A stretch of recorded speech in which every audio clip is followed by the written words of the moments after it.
Knows live with what people in our area can expect to see. Joel? Yeah, Mary, for people who are already worried about the impacts of inflation, well, these new tariffs might only magnify their fears. Now, we spoke to the owner of this car dealership here in North Seattle about what this emerging trade war might mean for his industry.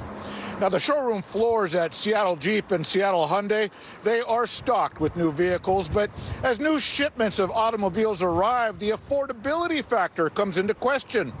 Owner Jim Walen says manufacturers rely on car parts from Canada and Mexico, and those cross-border shipments are subject to the new tariffs that President Donald Trump has imposed. Well, during the assembly process, car parts can cross the U.S. border multiple times, and the import taxes could rack up thousands of dollars in additional costs.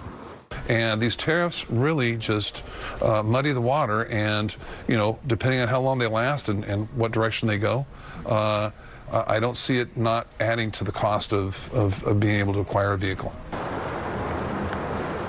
Well, energy costs could also skyrocket for people who get their utilities through Puget Sound Energy.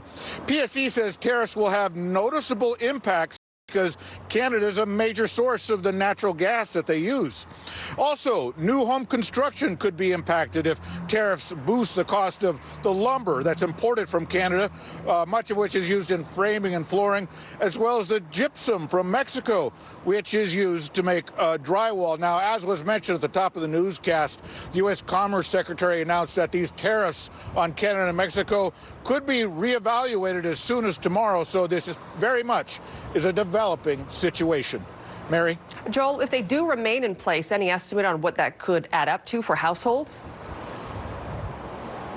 Yeah, U.S. Senator Maria Cantwell has been very vocal on this, and she shared some research with us that shows that the cost to individual households, those could increase as much as $1,600 to $2,000 each.